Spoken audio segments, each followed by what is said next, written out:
Hello দর্শক, আপনাদের সবাইকে শুভেচ্ছা জানাচ্ছি টাইম এক্সক্লুসিভ অনুষ্ঠানে। আমি অত্যন্ত দুঃখিত, গতকালকে আপনাদের কিছু অসুবিধা হয়েছিল আমাদের যান্ত্রিক অসুবিধার জন্য, বাট এভরিথিং ইজ ফাইন নাও। আপনারা আমাদের সাথে আছেন এবং আপনাদের যে ধৈর্যের জন্য আপনাদেরকে অভিনন্দন এবং কৃতজ্ঞতা জানাচ্ছি।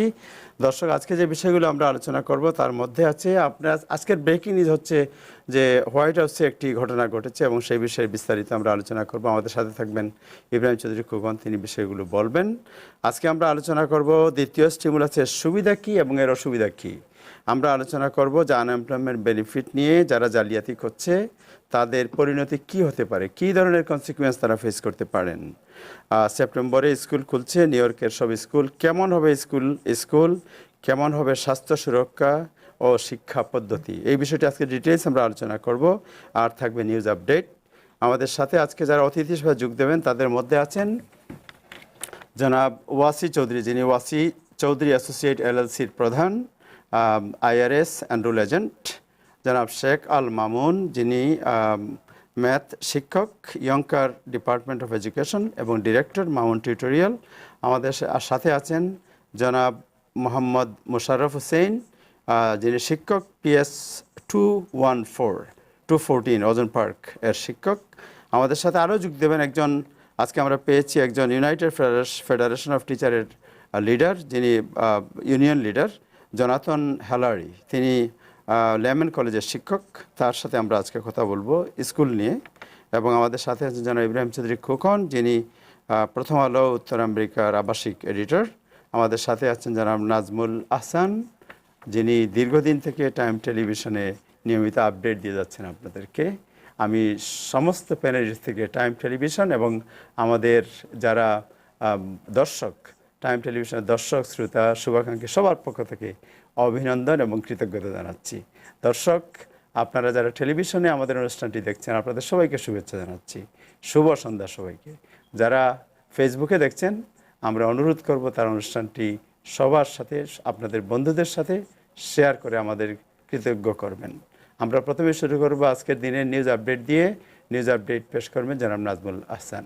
নাজমুল আহসান, আসসালামু আলাইকুম।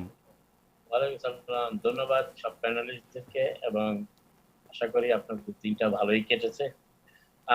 আজকের দিনটা আমি শুরু করতে চাই, খবরটা একটি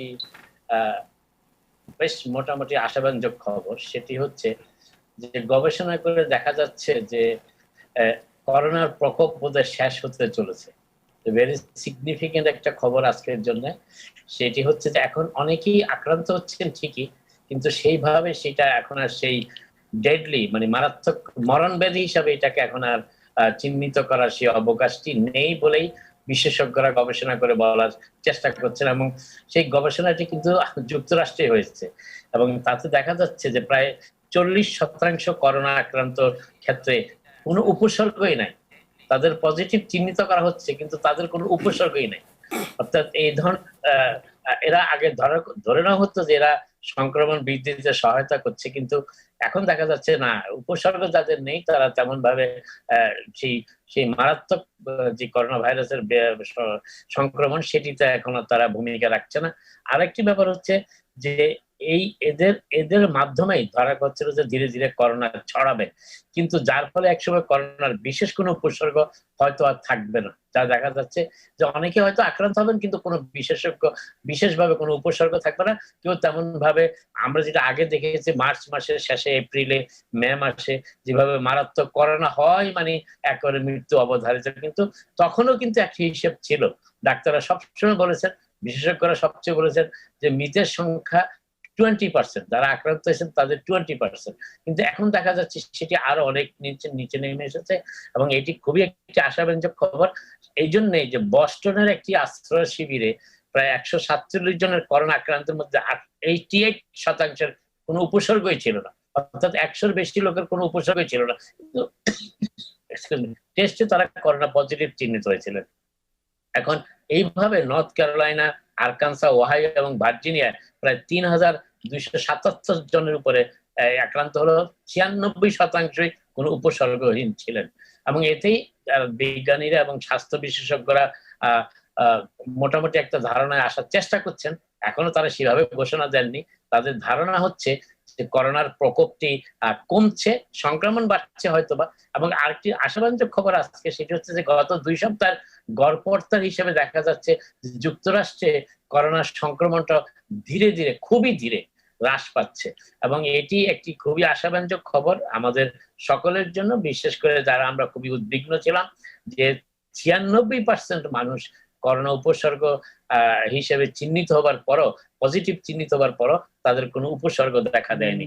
যদিও এই করোনা ভাইরাসে প্রায় 7 লক্ষ মানুষ প্রাণ হারিয়েছেন পৃথিবীতে, এবং এবং এটি খুবই একটি মানে মারণ ব্যাধি হিসাবে এতদিন আমাদের কাছে চিহ্নিত হয়ে এসেছিল।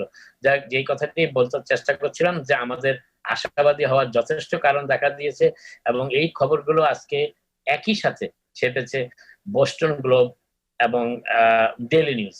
এই খবরগুলো তারা ছেপেছে এবং এটি খুবই আশাব্যঞ্জক খবর আমাদের কমিটির জন্য। এবার আমি নিউ ইয়র্ক এবং নিউ ইয়র্ক সিটির অবস্থায় ফিরে যাই। আমাদের ইব্রাহিম চৌধুরী খোকন ভাইয়ের মহান প্রেসিডেন্ট ট্রাম্প কিছুক্ষণের জন্য একটু বের হয়ে গিয়েছিলেন, সেটা কোনো ব্যাপারই তেমন কিছু না।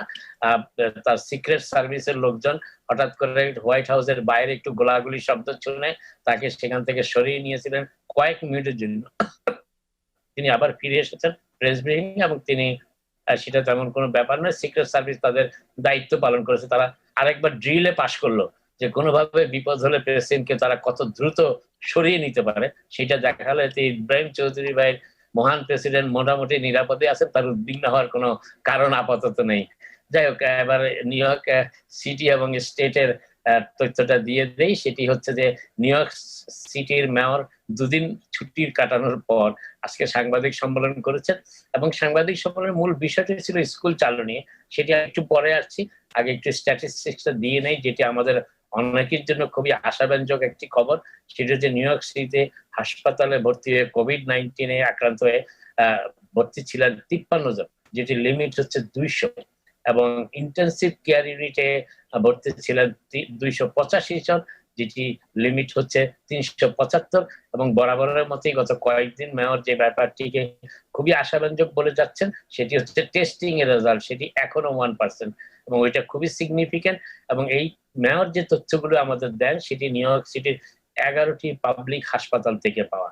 যদিও নিউ ইয়র্ক সিটিতে অনেকগুলো, প্রায় 50টির কাছাকাছি হাসপাতাল আছে, তবে একটি বিষয় হচ্ছে এর মাধ্যমে নিউ ইয়র্ক সিটির একটি চিত্র আমরা খুঁজে পাই এই কোভিড-19 এর আক্রমণ এবং সংক্রমণের ব্যাপারে। আর নিউ ইয়র্ক স্টেটের গভর্নর কুমো প্রতিদিনই, তিনি যদি সাংবাদিক সম্মেলন নাও করেন, টুইট করে নিউ ইয়র্কের এই করোনা কোভিড-19 এর সিচুয়েশনটা আমাদেরকে অবহিত করেন, যেটা যে স্টেটে প্রায় 19.5 মিলিয়ন লোকের বসবাস, সেই স্টেটের জন্য খুবই একটি গুরুত্বপূর্ণ ধারণা তারা পেতে পারেন গভর্নর কুমোর এই স্ট্যাটিস্টিক্স থেকে। গভর্নর কুমো আজকে যেটি বলেছেন সেটি হচ্ছে যে তিনি বরাবরই টেস্টিং কে খুব এমফাসাইজ করেন, গুরুত্ব দেন, এবং টেস্টিং এর ক্ষেত্রে তিনি আজকে যেটা বলেছেন, গতকাল নিউ ইয়র্ক স্টেটে, আমি আগেই বলেছি, প্রায় 20 মিলিয়নের মতো লোক, 19.5 মিলিয়ন এই স্টেটে বসবাস করেন। সেখানে 54,002 জন, 54,002 মানুষকে টেস্ট করা হয়েছে, এবং তাতে পজিটিভ চিহ্নিত হয়েছেন, আবারও বলছি, পজিটিভ চিহ্ন হয়েছে মাত্র 476, যেটি পার্সেন্টেজ অনুযায়ী 0.88%, অর্থাৎ 1%-এর নিচে, যেটি এর আগের দিন ছিল 0.78%, আর সেটিও 1% নিচে। অর্থাৎ দেখা যাচ্ছে গত কয়েকদিন ধরেই নিউ ইয়র্ক স্টেটে পজিটিভ চিহ্নিত হচ্ছেন 1%-এরও কম লোক, যেটা খুবই আশাব্যঞ্জক একটি খবর আমাদের সকলের জন্য। এবং গভর্নরের টুইট অনুযায়ী কোভিড-19 আক্রান্ত হয়ে সমগ্র নিউ ইয়র্ক স্টেটে হাসপাতালে ভর্তি ছিলেন গতকাল 535 জন, এর আগের দিন ছিলেন 548 জন। এবং দুর্ভাগ্যজনক হলেও আমাদের জন্য বেদনার বিষয়, দুইজনকে আমরা হারিয়েছি, 2 জন নিউ ইয়র্ক বাসীকে। গতকাল তারা প্রাণ হারিয়েছেন কোভিড-19 আক্রান্ত, যেটি সিগনিফিকেন্টলি লো, কিন্তু এর আগের দিন মৃতের সংখ্যা ছিল 7। মোটামুটি এই হচ্ছে করোনা কোভিড-19 এর স্ট্যাটিস্টিক্যাল ফিগার, যেটাকে আমরা বলি। এর বাইরে যেটি মেয়র আজকে বলেছেন, এবং গভর্নরও বরাবরই কয়েকদিন ধরে স্কুল খোলার ব্যাপারে বলছেন, আজকেও তিনি টুইট করে বলেছেন, এবং স্কুল খোলার ব্যাপারটি এখন মোটামুটি একটা গুরুত্বপূর্ণ অবস্থায় দেখা দিচ্ছে নিউ ইয়র্ক শহরে। আজকে মেয়র যেটি বলেছেন সেটি হচ্ছে যে ওভার 700,000 স্টুডেন্ট, অর্থাৎ 7 লক্ষেরও বেশি যেটি নিউ ইয়র্ক সিটির 74%, অর্থাৎ 74%, শতকরা 74 জন ছাত্র ছাত্রী তাদের পরিবারবর্গ সিটিকে জানিয়েছে তারা স্কুলে অংশ নিতে চান, স্কুলে প্ল্যান টু অ্যাটেন্ড স্কুল, অর্থাৎ তারা স্কুলে অংশ নিতে চান। আর 25%-এর মতো বাবা মা জানিয়েছেন তাদের সন্তানদের তারা বাসায় রেখে পড়াশোনা করতে চান। আরেকটি ব্যাপার মেয়র যেটি আজকে বলেছেন, যেটি কালকে আমরা আমাদের স্কুলের শিক্ষক থেকে শুনেছিলাম যে টিচাররা কি ভূমিকা যাবেন, টিচাররা কি চিন্তা ভাবনা করছেন, সেটি আজকে আমরা জানতে পারবো। তবে আজকে মেয়র যেটি বলেছেন যে 85%, অর্থাৎ শতকরা 85 জন শিক্ষকই তারা টিচিং করার তাদের আগ্রহের কথা জানিয়েছেন, অর্থাৎ তারা টিচিং করতে সম্মত হয়েছেন স্কুলে এসে, যেটাও খুব সিগনিফিকেন্ট নাম্বার। এবং আরেকটা জিনিস হচ্ছে যে আজকে নিউ ইয়র্ক সিটির স্কুল বোর্ডের যিনি প্রধান, তিনি আজকে বলেছেন, তার নাম কারাঞ্জা, তিনি বলেছেন যে সমস্ত ছাত্র ছাত্রীরা স্কুলে আসার সময় মাস্ক পড়বে না, কিন্তু পড়ে আসবে না কিংবা পড়তে চাইবে না, তাদেরকে তারা সরাসরি বাসায় পাঠিয়ে দেওয়া হবে, এই বিষয়টি তিনি বলেছেন। যদিও এর আগে মেয়র বলেছিলেন যে স্কুলে পর্যাপ্ত পরিমাণ মাস্ক মজুদ থাকবে, যদি কোনো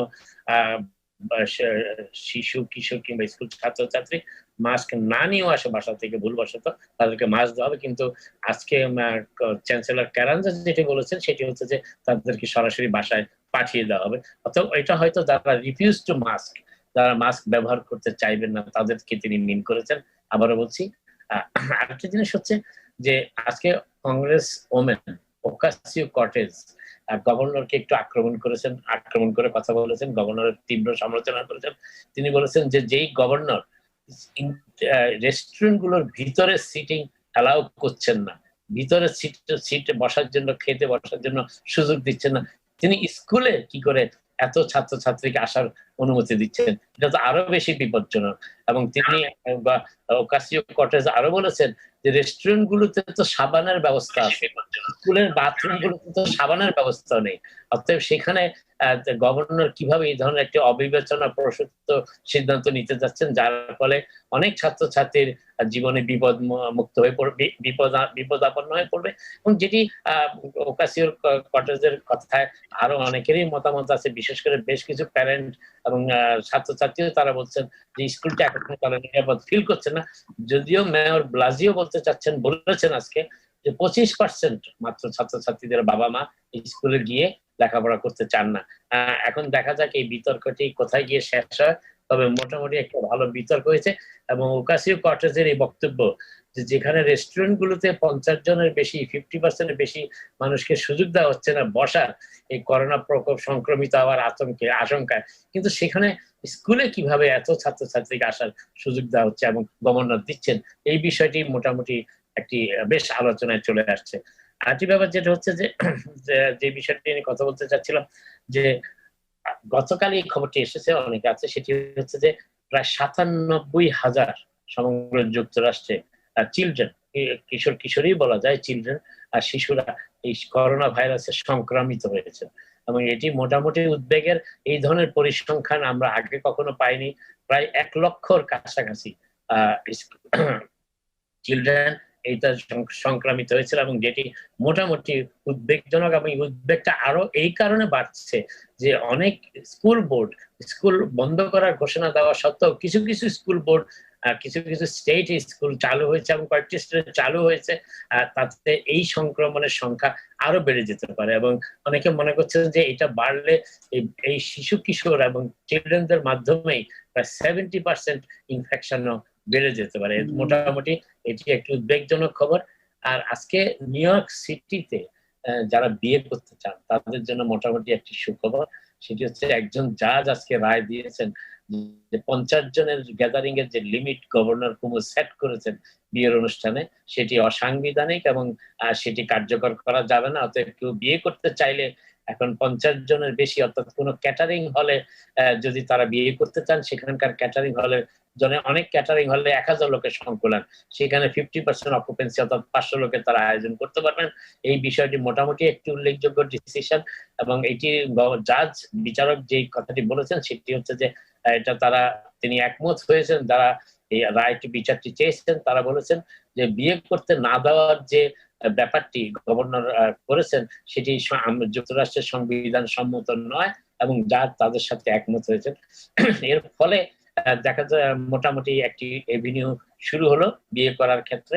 আরেকটি বিষয় হচ্ছে যে আপনারা জানেন অনেকেই হয়তোবা যে বিশেষ করে ধর্মীয় প্রতিষ্ঠানগুলো মসজিদ মন্দির এবং সিনেগাগের ব্যাপারেও যথেষ্ট কড়াকড়ি আরোপ করেছিলেন গভর্নর, কিন্তু পরবর্তীতে তারা আদালতে গিয়ে সেই বিষয়টিকে মোটামুটি এখন গ্রহণযোগ্য পর্যায়ে নিয়ে এসেছেন। যদিও সোশ্যাল ডিস্টেন্সিং মেনটেন করে সেখানে এখন প্রায় 50% ক্যাপাসিটির 50%, অর্থাৎ কোনো প্রার্থনা কেন্দ্রে যদি 100 জনের ক্যাপাসিটি থাকে সেখানে 50 জন, যদি 300 জনের ক্যাপাসিটি থাকে সেখানে 150 জন, অর্থাৎ 50% অফ দি অ্যাপ্রুভড ক্যাপাসিটি তারা সেখানে এখন প্রার্থনা সভায় অংশ নিতে পারেন। সেই বিষয়টি আজকে বিয়ের ক্ষেত্রে বিচারক ওপেন করে দিলেন। আরেকটি বিষয় যেটি আজকে স্টিমুলাসের ব্যাপারে আসি লাস্টে শেষের দিকে। স্টিমুলাসের ব্যাপারে গতকাল এবং আজকের ভিতরে যে বিষয়টি মোটামুটি আমরা ধরতে পারছি সেটি হচ্ছে যে প্রেসিডেন্ট ট্রাম্প শনিবার দিন যে বিষয়টি ঘোষণা দিয়েছেন 4টি ব্যাপারে, সেটি মোটামুটি এনফোর্স করার মতন অবস্থায় নাই। এই জন্যই নাই যে বেশ কিছু স্টেট এর গভর্নররা বলেছেন তাদের কাছে কোনো ফান্ড নেই। প্রেসিডেন্ট যেই 25% অর্থাৎ $25, $400, $25, $100 অতিরিক্ত করে দেওয়ার জন্য স্টেটকে বলেছেন, সেটি তাদের পক্ষে দেওয়া সম্ভব হচ্ছে না। এবং প্রেসিডেন্টের যে এক্সিকিউটিভ অর্ডার সেটিও মোটামুটি পরিষ্কার নয় যে কিভাবে এই অর্থগুলি দেওয়া হবে। এবং আরেকটি ব্যাপার হচ্ছে যে ফান্ড থেকে প্রেসিডেন্ট এই বরাদ্দের কথা বলেছেন সেই ফান্ডে এই বরাদ্দ 4 থেকে 5 সপ্তাহের ভিতরে সেটি শেষ হয়ে যাবে। তবে এর পরে কি হবে?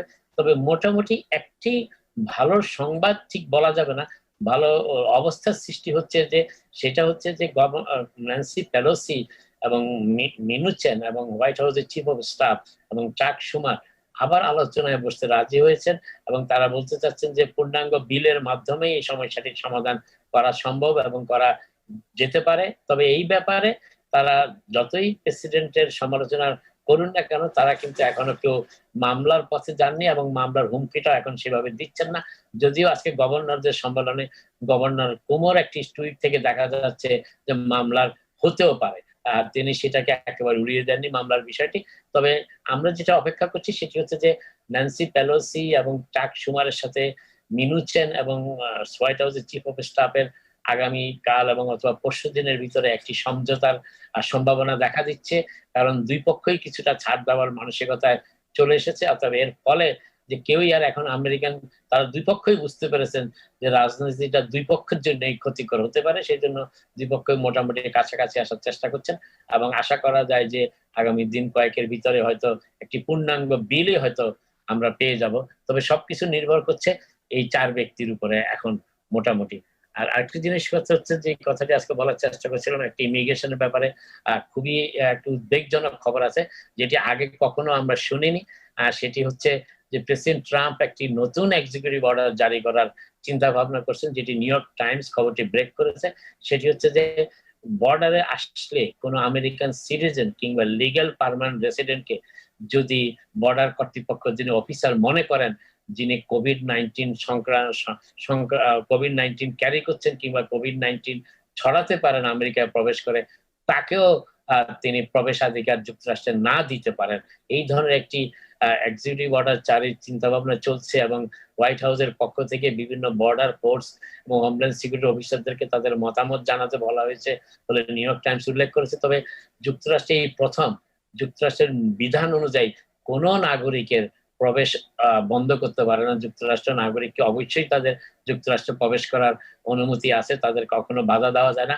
কিন্তু এই প্যান্ডেমিক এবং করোনাকে ব্যবহার করে প্রেসিডেন্ট ট্রাম্প চাচ্ছেন যে যারা আসবে বর্ডারের অফিসার যদি মনে করে, বর্ডার সিকিউরিটি ফোর্সের লোকজন যদি মনে করে যে যে ব্যক্তিটি আমেরিকায় প্রবেশ করতে চাচ্ছেন তিনি আমেরিকান সিটিজেন হোক বা লিগ্যাল পার্মানেন্ট রেসিডেন্ট হোক, আর তিনি যদি সংক্রমণের আশঙ্কা থাকে তার মাধ্যমে, তাহলে তাকে এন্ট্রি রিফিউজ করতে পারেন। আমরা আরো আগামী কয়েকদিন অপেক্ষা করতে হবে শেষ পর্যন্ত এটি কিভাবে দাঁড়ায়। তবে একটি এক্সিকিউটিভ অর্ডারের চিন্তা ভাবনা করছেন প্রেসিডেন্ট ট্রাম্প, সেটি আজকে নিউ ইয়র্ক টাইমস এই খবরটি ব্রেক করেছে। আরেকটি বিষয় যেটি বলার চেষ্টা করছিলাম সেটা হচ্ছে যে হোয়াইট হাউসের আজকে যেটা একটু আগেই বলেছি, সাংবাদিক সম্মেলন চলার সময় হঠাৎ করে প্রেসিডেন্ট ট্রাম্পকে তার সিকিউরিটি ফোর্স কয়েক মিনিটের জন্য বাইরে নিয়ে গেছিলেন। তার কারণ হোয়াইট হাউসে তখন বাইরে গোলাগুলি চলছিল এবং পরবর্তীতে একজনকে গ্রেপ্তারের খবরও জানা গেছে এই বিষয়ে।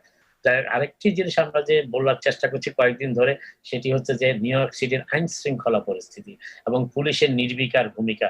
অনেক ক্ষেত্রে দেখা যাচ্ছে যে পুলিশের সামনেই খুব সংঘাতের ঘটনা ঘটছে, কিন্তু পুলিশ সেখানে নীরব দর্শকের ভূমিকা পালন করছে। এই ধরনের একটি ঘটনার উদাহরণ দিয়ে নিউ ইয়র্ক পোস্ট আজকে লিখে বলেছে যে ব্রুকলিনে গতকাল সন্ধ্যায় একটি ঘটনা ঘটেছে যেখানে একজন কিশোরীকে 5 জন আক্রমণ করেছে পুলিশের সামনেই এবং তাকে মারধর করেছে, রাস্তায় মেরে রাস্তায় ফেলেও দিয়েছে, কিন্তু পুলিশ নির্বিকার দাঁড়িয়েছিল, কোনো ভূমিকায় পুলিশ পালন করেনি। অর্থাৎ এতে বোঝা যাচ্ছে যে পুলিশ এখন এই সমস্ত ব্যাপারে আর তেমন ভূমিকা রাখতে চাচ্ছে না। তারা মোটামুটি তাদের চাকরি রক্ষার জন্য দণ্ডায়মান থাকাটাকেই শ্রেয় মনে করছেন। এই বিষয়টি আইন শৃঙ্খলা পরিস্থিতি নিয়ে আমরা যারা উদ্বিগ্ন তাদের উদ্বেগকে আরো বাড়িয়ে দিচ্ছে এই বিষয়গুলো, যেখানে পুলিশ নিরাপত্তার ব্যাপারে কোনো ভূমিকা রাখার চেষ্টা করছে না মোটামুটি। আরেকটা জিনিস হচ্ছে যে বিষয়টি যেটা বলার চেষ্টা করছিলাম যে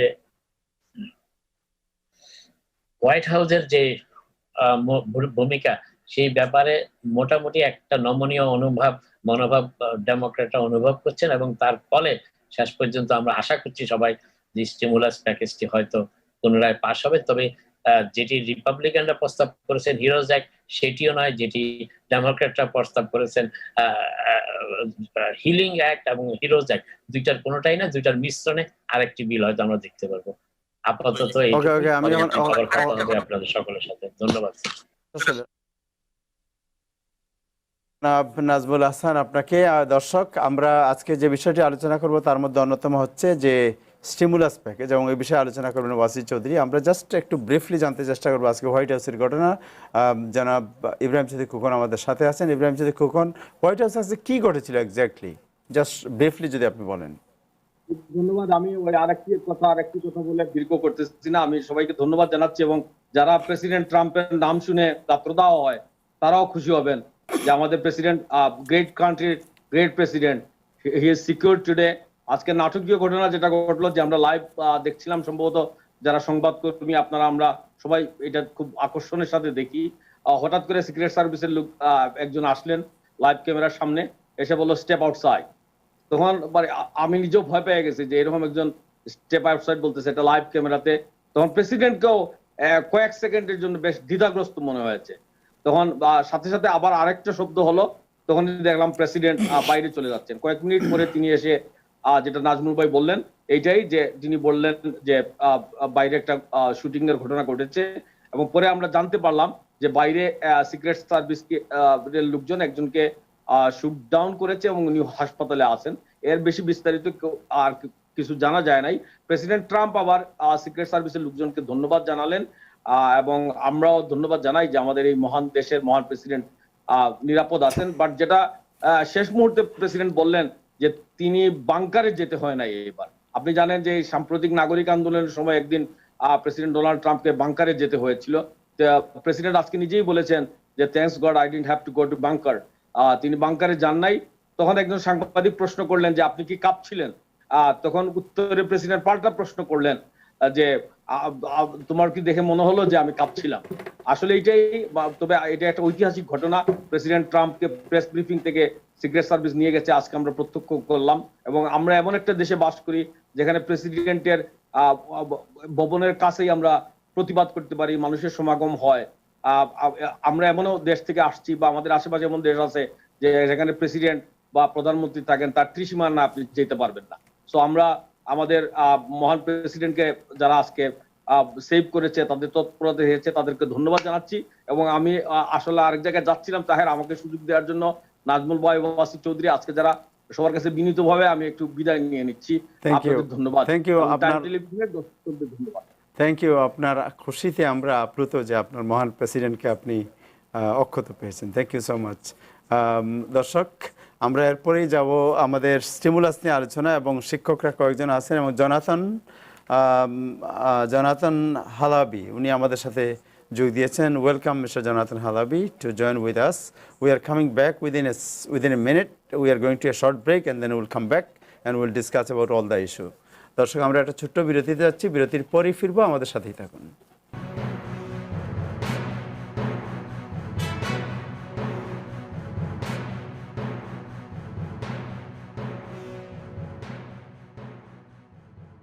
ট্যাক্স ফাইলিং অনেকের কাছেই কনফিউজিং। আমরা ডাইনামিক ট্যাক্স অ্যান্ড অ্যাকাউন্টিং আপনাদের পাশেই আছি। আমরা ইন্ডিভিজুয়াল থেকে business filing, payroll, bookkeeping, immigration সহ IRS ও স্টেট অডিট সংক্রান্ত বিষয়ে এক্সপিরিয়েন্সড। আমাদের টিমের সবারই অ্যাকাউন্টিং ব্যাকগ্রাউন্ড এবং রয়েছে লার্জ অ্যাকাউন্টিং ফার্মে কাজ করার অভিজ্ঞতা। আমরা প্রায় 18 বছর ধরে এই কমিউনিটিকে সার্ভিস দিয়ে যাচ্ছি। আমাদের ব্রঙ্কসে স্টার্লিং এবং জামাইকা হিল সাইডে অফিস রয়েছে। Dynamic tax and accounting, affordable, experienced, and always available.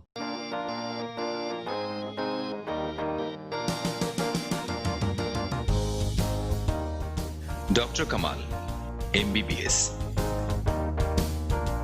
Ronnie, MA LLB. Shumon, MSc Engineering. Shahnaz, MSc Former Teacher, Dhaka University. None of them knew about people and tech. If they did, they would not be doing such odd jobs. Engineer Mr. Hanif assures that he will not let a single educated immigrant perform odd job. No more odd job. Change your life and lifestyle.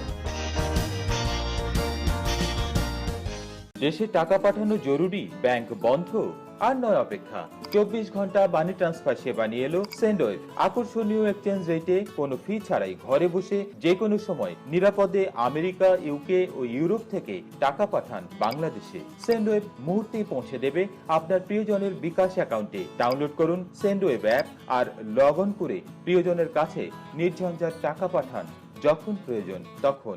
সেন্ডওয়েভ, send money with love.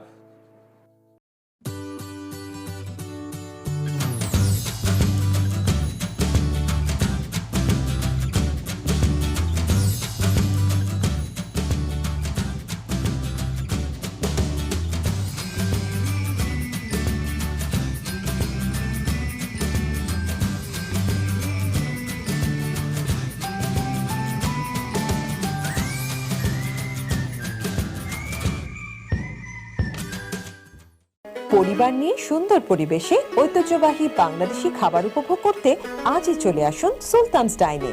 Sultans ডাইনের বিশেষত্ব হচ্ছে কাচ্চি বিরিয়ানি, মোরগ পোলাও সহ সব ধরনের কাবাব। এছাড়াও রয়েছে দক্ষিণ পূর্ব এশিয়ার জনপ্রিয় খাবার দোসা, থালি, চিকেন 65, ললিপপ চিকেন।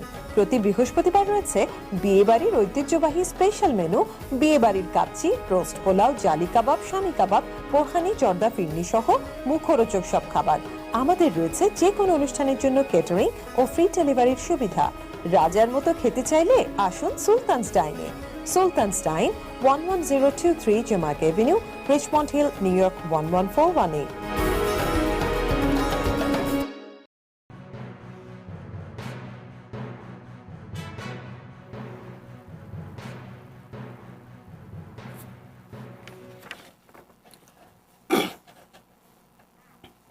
হ্যালো দর্শক, আপনাদের সবাইকে আবারও শুভেচ্ছা জানাচ্ছি টাইম এক্সক্লুসিভ অনুষ্ঠানে। আজকে আমরা ডিটেলস আলোচনা করব সিনিয়র সিটি স্কুল, কারণ আমাদের প্রত্যেকের ঘরে ঘরে শিক্ষার্থী আছে, আমাদের বাচ্চারা আছে যারা স্কুলে যাবে। স্কুলের সেফটি, সিকিউরিটি এবং ফিউচার, এই বিষয়গুলো আমরা আজকে আলোচনায় রাখবো। আমাদের সাথে ইতিমধ্যে আছেন জনাব মুশাররফ হোসেন, যিনি শিক্ষক PS 214, জনাব শেখ আল মামুন, যিনি ইয়ংকার ডিপার্টমেন্ট অফ এডুকেশনের ম্যাথ টিচার এবং ডাইরেক্টর মামুন টিউটোরিয়াল। আমাদের সাথে আছেন Jonathan Halabi, department of math, Lehman College এবং UFTর একজন মেম্বার। আমরা প্রথমে এই তিনজনের কাছে আমরা পরে আসতেছি, 1 মিনিট পরে আমরা একটু আমরা কথা বলবো জনাব ওয়াসি চৌধুরী আপনার সাথে। জনাব Wasi Chowdhury, welcome to the show. আপনার সাউন্ডকে একটু আনমিউট করবেন প্লিজ।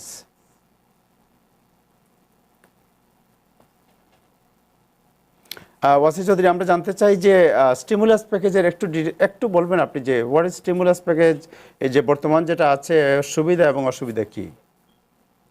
ধন্যবাদ তাহের ভাই আপনাকে এবং টাইম টিভিকে, সাথে নাজমুল ভাই খুব সুন্দরভাবে ব্যাখ্যা করে গেছেন অনেক কিছুই।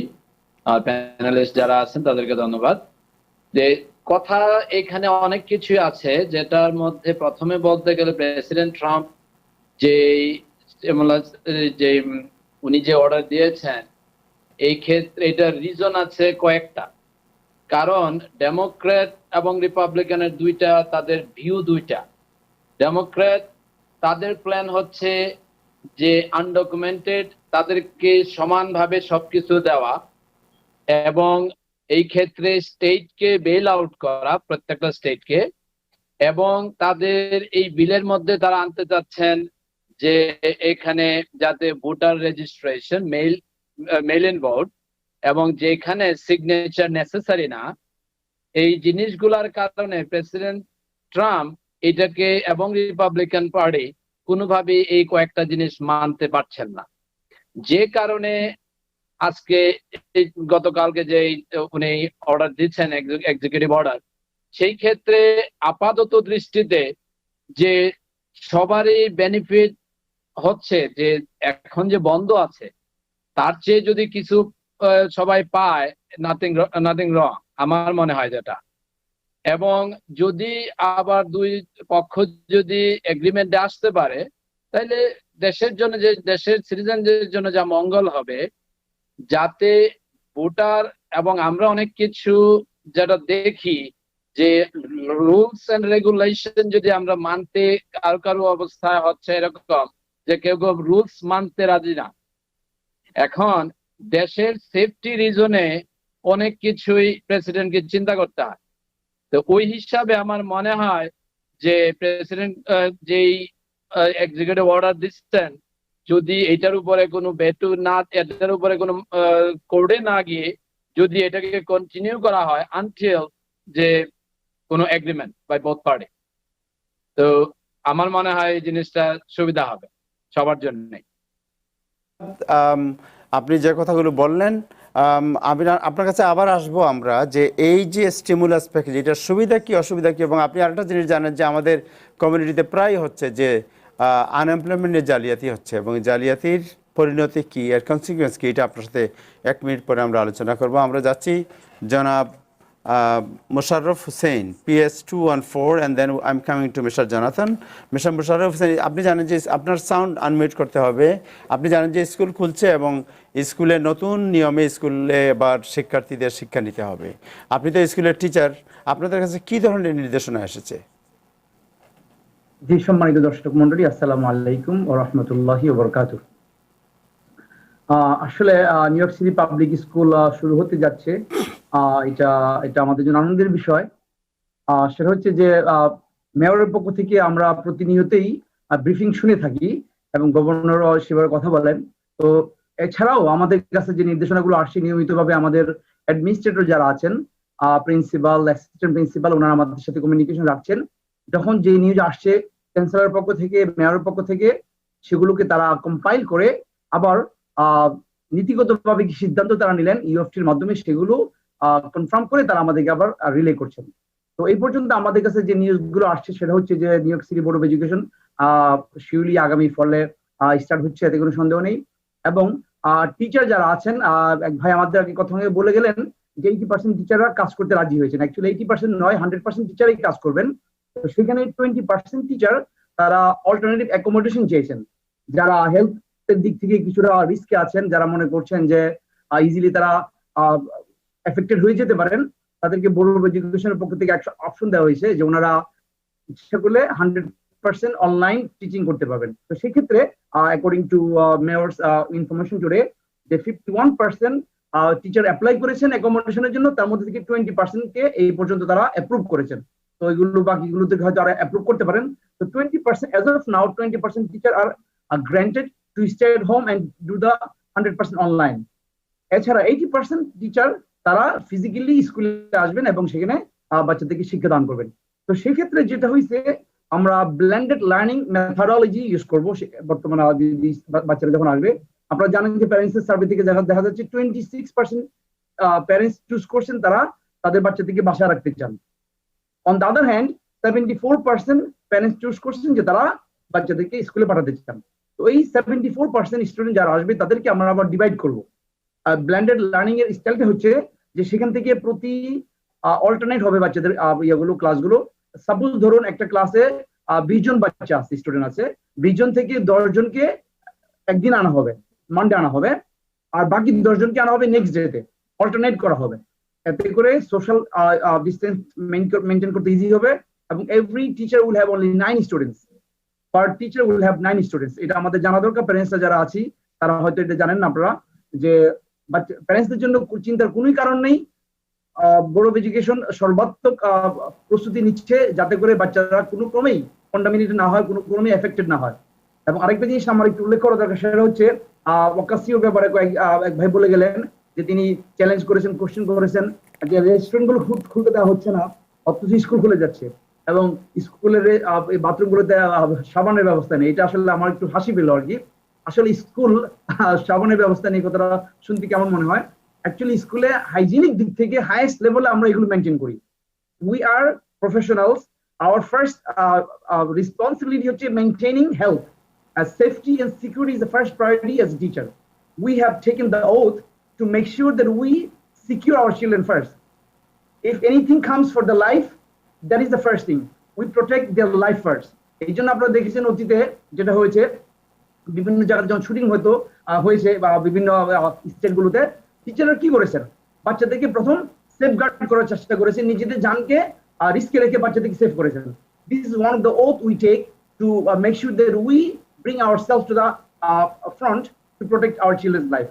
তো কাজেই হাইজিনিকের বিষয়টা যেটা, সেটা হচ্ছে যে বাচ্চাদেরকে 100% হাইজিনিক ওয়েতেই আমরা বাচ্চাদেরকে টিচিং দেবো, সেই প্রিপারেশন নেওয়া হচ্ছে।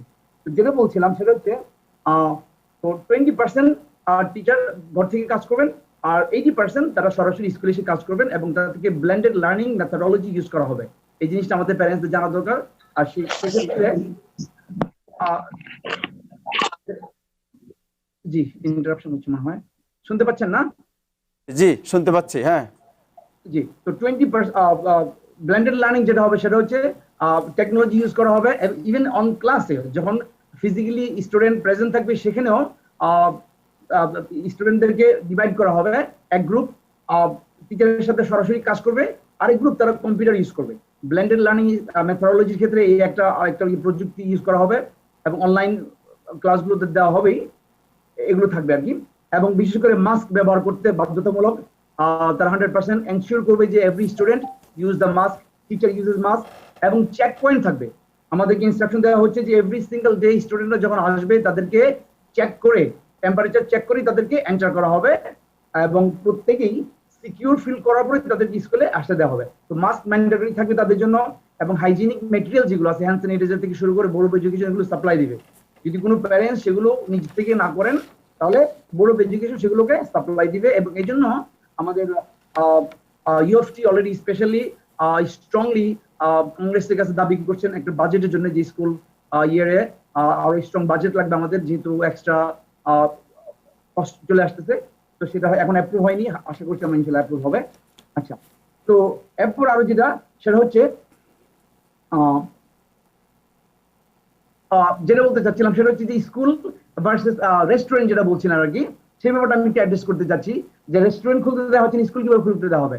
দেখুন, স্কুলের টিচাররা every single person is 100% educated. তারা সেখানে professional, they are not only the educated, they are trained, they are certified.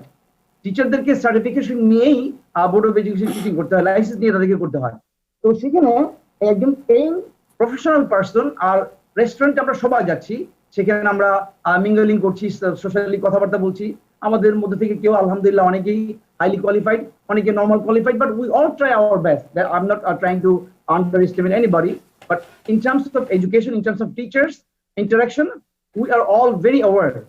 So টিচাররা এই ক্ষেত্রে মোটেও কোনো কার্পণ্য করবেন না, তাদের প্রফেশনাল দায়িত্ব মেনটেন করার ক্ষেত্রে।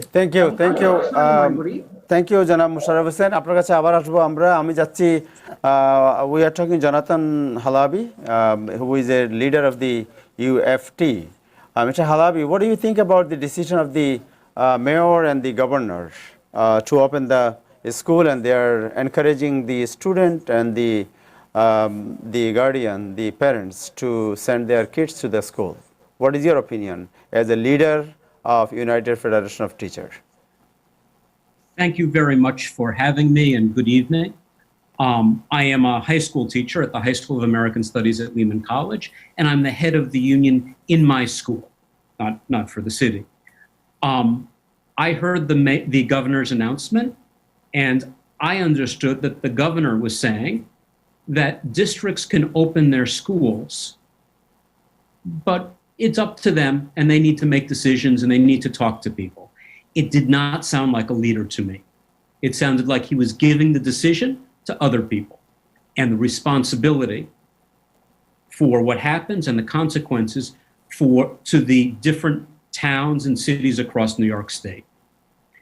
Our mayor did not take that approach. Our mayor has been saying for months that he wants to open the schools. And he's repeated this in spite of facts, opinions, data that have shown that this is probably a pretty serious problem. Let me start with what needs to come first. Safety needs to come first. And the mayor keeps saying, we are going to keep people safe, and he never says how. They're going to provide PPE, but in March, my school never received PPE that it should have had. I'm not sure that I trust them any better now than I did in March.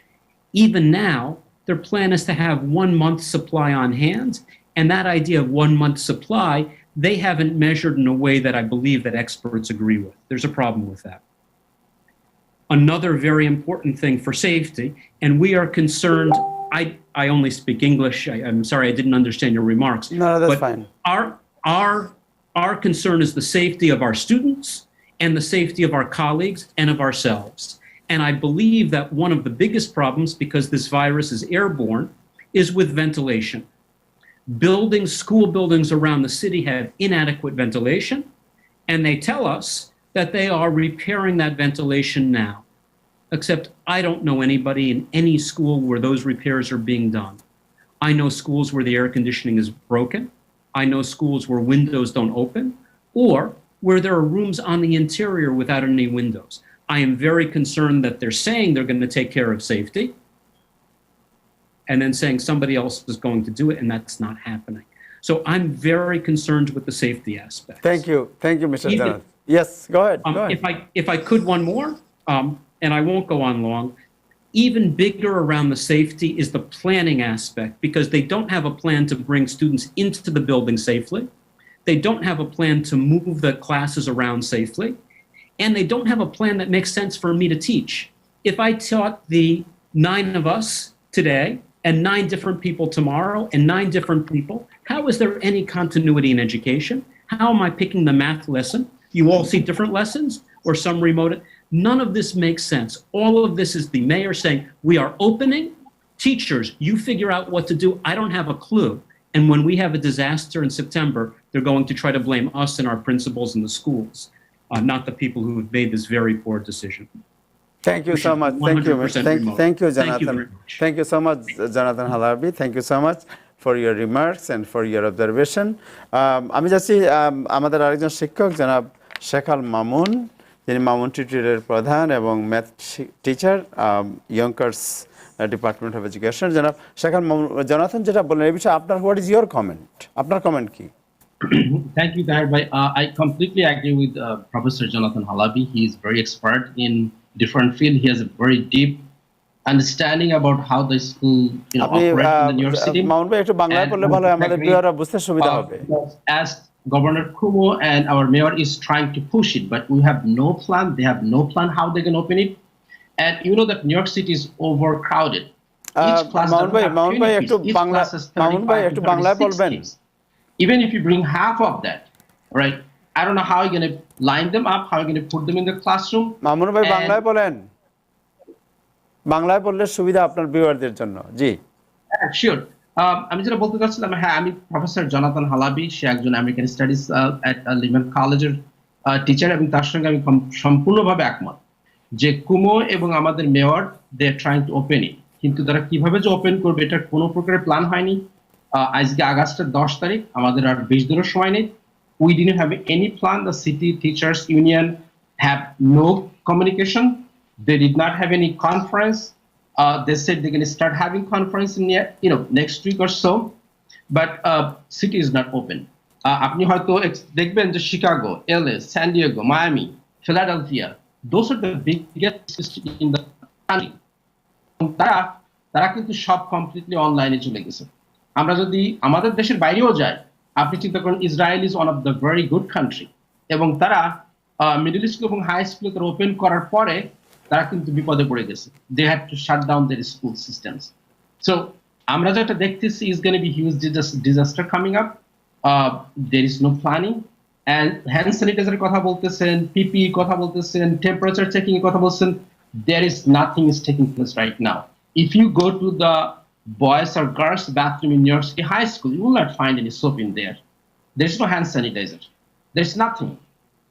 So we are looking for some disaster. As a parent, as a community member, as a teacher, I would discourage our people to stay home, learn from the home, just watch and observe for at least September, October. Let's see how things goes, how they open up the system. Once we feel confident, then you could sign up to go back to the school. Until and unless, I would recommend to stay home, have their computer ready, have their syllabus ready, communicate with the teachers and the guidance counselors, and just complete your work at home. Thank you. Thank you. Thank you. Start the school year. Thank you Sheikh Al Mamun আপনার অবজারভেশনের জন্য। আপনার কাছে আবার আমরা আসবো। আমরা একটু জাস্ট আমাদের সাথে যোগ দিয়েছেন অ্যাটর্নি নাজমুল আলম। নাজমুল আলম আপনার কাছে 1 মিনিটের পরে আসছি, এবং আমাদের সাথে আছেন জনাব ওয়াসি চৌধুরী, ওনার সাথে পরে একটু ডিটেলস কথা বলবো। আমি যাচ্ছি জনাব মুশাররফ হোসেন, ওনারা যে কথা বললেন এই বিষয়ে আপনার রিমার্ক কি 1 minute, 1 minute? Actually, I agree with both of them regarding hygienic matters. Yes, they do not have a very rigid plan yet, but they are thinking of it. Still, we have more time, and school were given option actually to create their plan and submit the plan.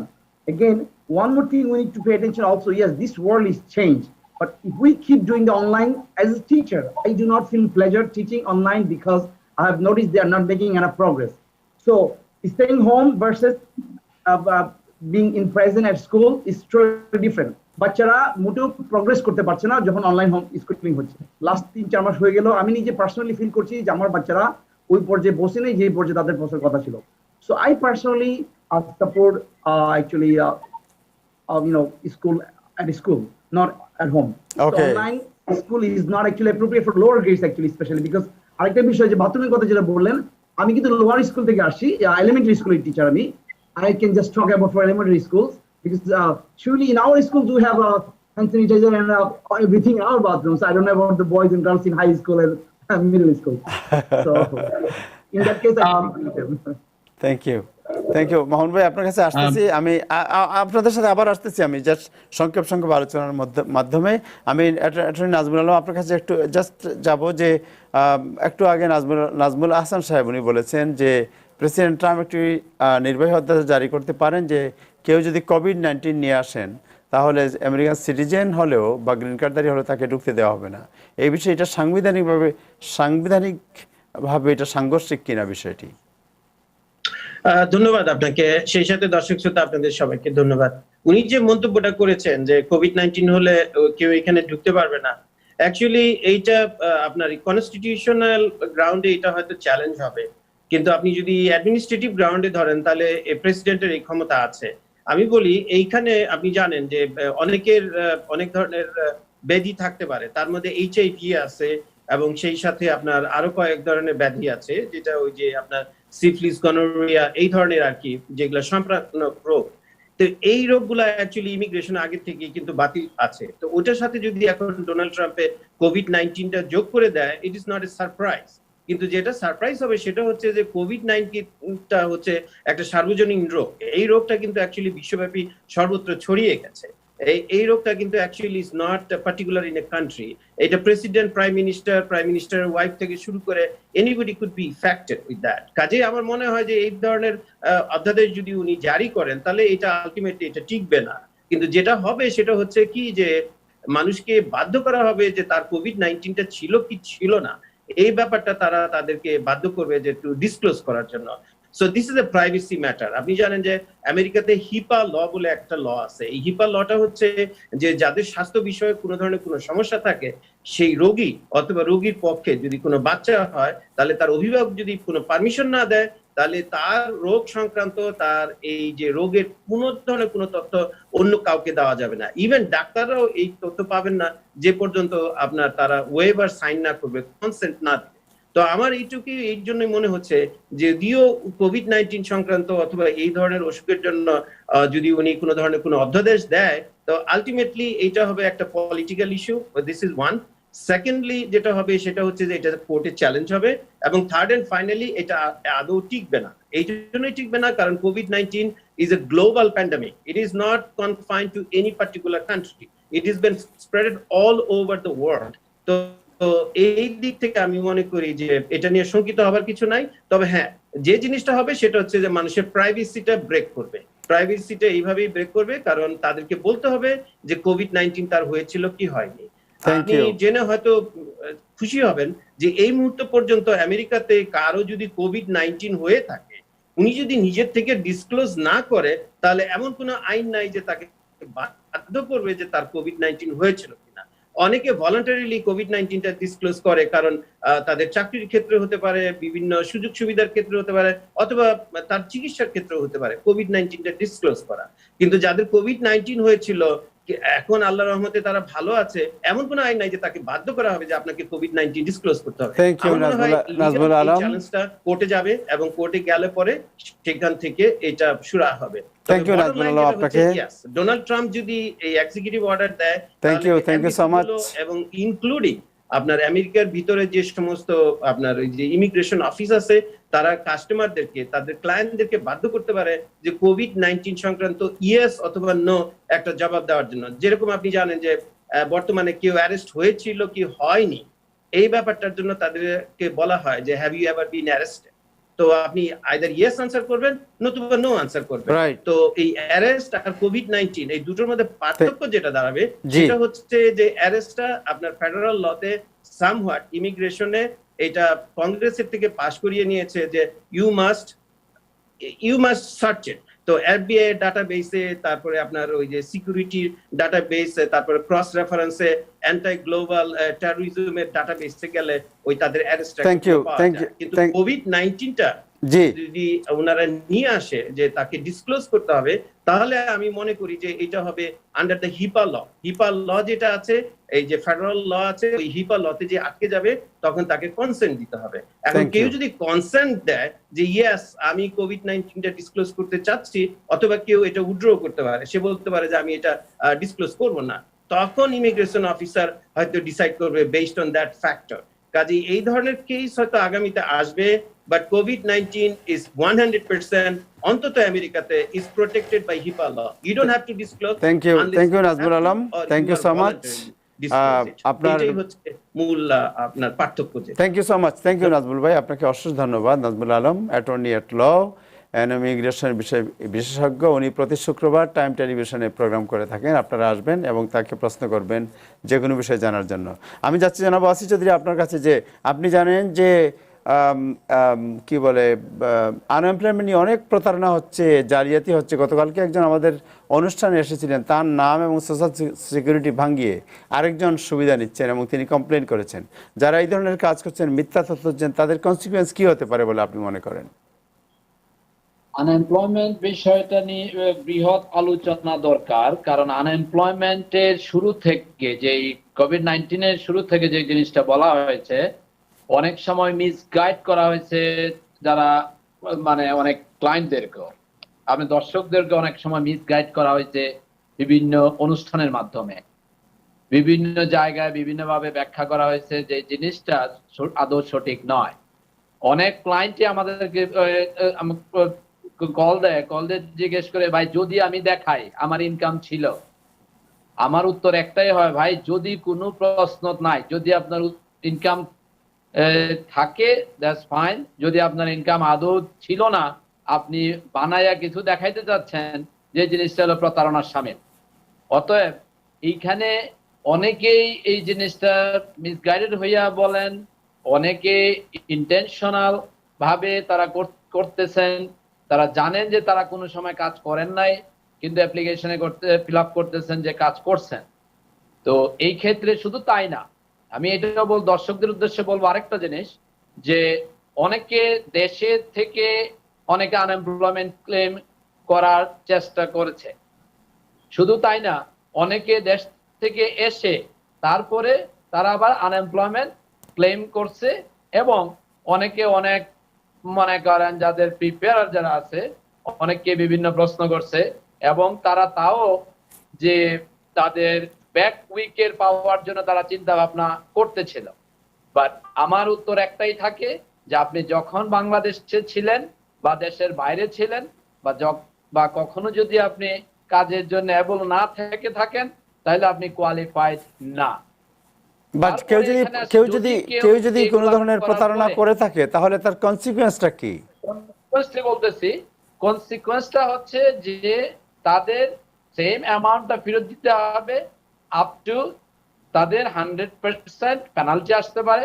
শুধু তাই না, এই ক্ষেত্রে wilful মিসরিপ্রেজেন্টেশনের জন্য তাদের মিসডেমিনারে তারা কি হবে, ক্রাইমের মধ্যে পড়বেন তারা।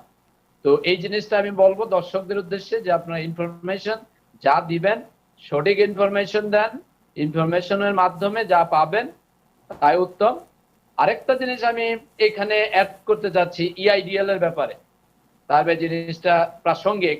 EIDL এর ব্যাপারে অনেক মিসরিপ্রেজেন্টেশন করা হচ্ছে অ্যাপ্লিকেশনের মাধ্যমে। অ্যাপ্লিকেশনের মধ্যে বিভিন্ন নতুন কোম্পানি, যেসব কর্পোরেশন মনে করেন নতুন, একদম আগে কিছুই করে নাই, কিন্তু তারা হাই ইনকাম দেখিয়ে তারা EIDL নিচ্ছেন। EIDL এর লোনটা যদি নেয়, পরবর্তীতে তারা যে বিপদে পড়বেন, তারা যে ট্যাক্স ফাইলের সাথে তাদের কোনো কি সম্পর্ক নাই, তারা আদৌ হয়তো ট্যাক্স ফাইল করেন নাই, বা অনেকে জিরো ট্যাক্স ফাইল করে অনেকে মিসরিপ্রেজেন্টেশন করছেন। তাদের উদ্দেশ্যে বলতেছি যে আপনারা এই জিনিসের মাধ্যমে আপনাদের যে প্রিপেয়ার করে দেয় লোন অ্যাপ্লিকেশন, মেক শিওর আপনি সেন্ড করার আগে আপনি এই অ্যাপ্লিকেশনটা পড়েন, অ্যাপ্লিকেশনটা মেক শিওর করেন আপনার সব ইনফরমেশন সঠিক আছে কি নাই। যদি না থাকে আপনি কারেকশন করেন বিফোর সাবমিশন, আদারওয়াইজ আপনাদের বিভিন্ন সমস্যায় পড়তে হবে। থ্যাংক ইউ জনাব Wasi Chowdhury, thank you so much to join with us. আমার মনে হয় আমাদের সময় কমে গেছে। জনাব শেখ আল মামুন, আপনি বোধহয় কিছু বলতে চাচ্ছিলেন লেটেস্ট। আমি নাজমুল হাসানের কাছে পরে যাচ্ছি লেটেস্ট আপডেট জানার জন্য। জনাব শেখ আল মামুন, আপনি কিছু বলতে চাচ্ছিলেন? আপনার সাউন্ড আনমিউট করতে হবে। জি শিওর, থ্যাংক ইউ। আসলে যদি আপনি কিছু এক্সাম্পল ফলো করেন, জার্মানি, সাউথ কোরিয়া, তারা they are the role model of beating the COVID-19, এবং সেখানকার স্কুলগুলো তারা কিন্তু গ্রাজুয়ালি খুলছে, এবং they had the commitment from the community, from the society, financially also supportive. কিন্তু আমরা যদি আমেরিকাতে দেখি, the Democrat ask for $400 billion of school support, এবং রিপাবলিকান বলছে they didn't even give a fraction of that, and it is now August 15, and we're not sure the Republican is going to give that money or not. So in this kind of situation, I think our society is not ready to open this school safely and securely. Thank you. Some of the safety first. So এটা আমাদেরকে কমিউনিটির বাচ্চাদেরকে এবং community প্যারেন্টদেরকে খেয়াল রাখতে হবে। Thank you Mohan ভাই, thank you so much. Mister Jonathan Halabi, you have 30 seconds. You want to say a few words if you want to.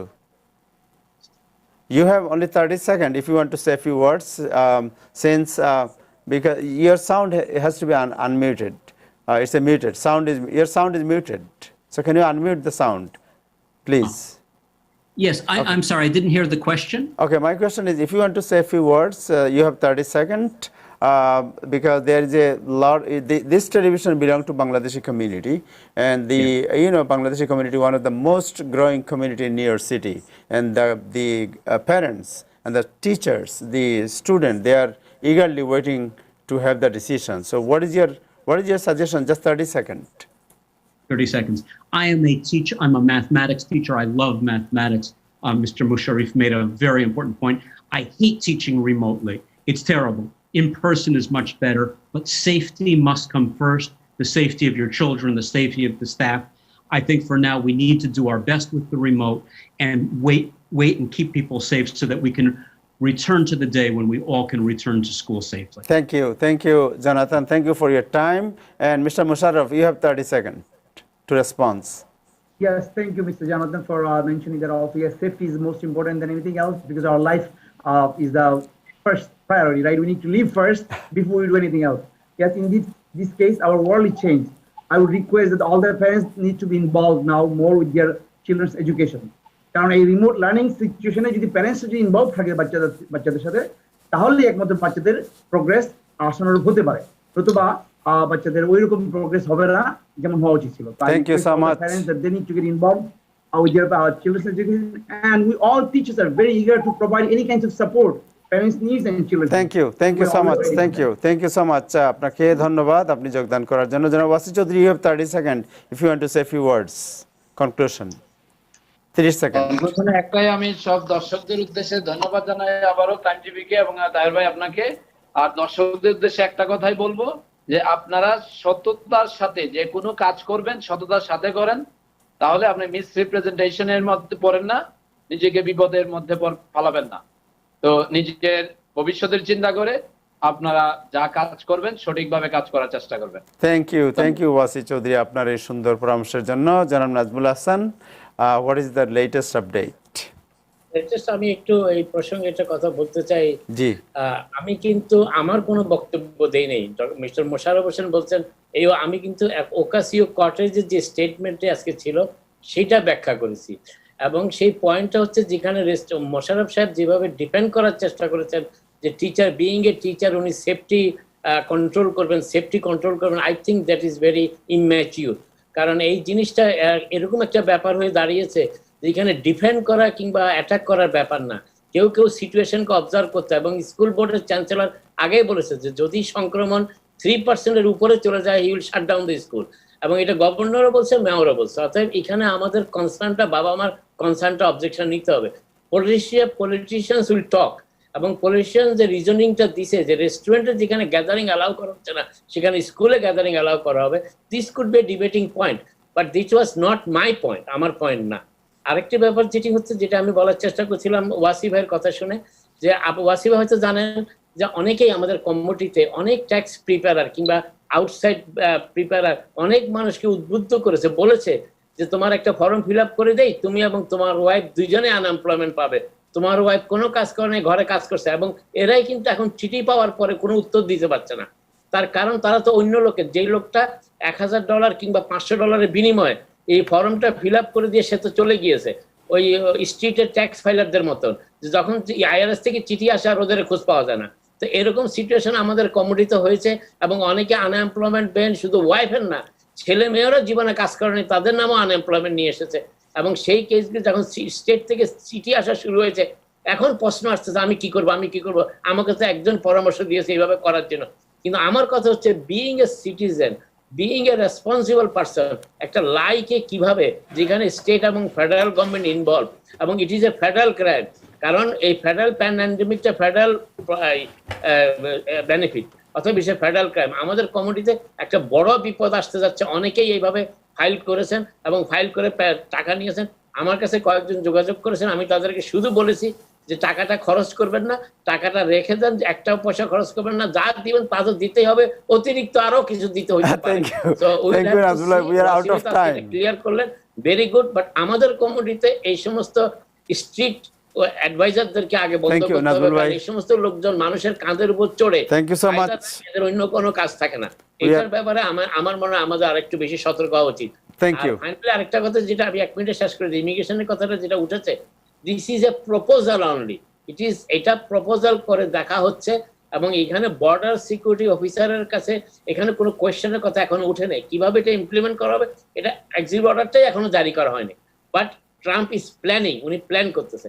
আর শেষ করার আগে একটা 1 মিনিট বলে দেই, ন্যান্সি পেলোসির সাথে এই যে শেষ দফা আলোচনার আগে হোয়াইট হাউসের চিফ অফ স্টাফের একটু হয়েছিল টেলিফোন নিয়ে, কারণ কিভাবে এই মিটিং এর কথাগুলো বাইরে লিক হয়ে যায় এটা নিয়ে পেলোসি খুব শক্ত অবস্থানে ছিলেন, এবং আলোচনায় আসার আগে তিনি বলেছিলেন হোয়াইট হাউসের চিফ অফ স্টাফকে তার টেলিফোন বন্ধ করে আসতে হবে, টেলিফোন রেখে আসতে হবে।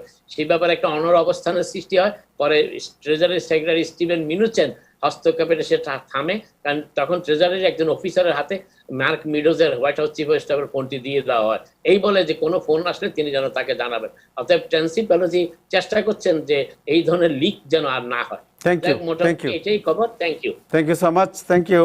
আমাদের all the panelist was great.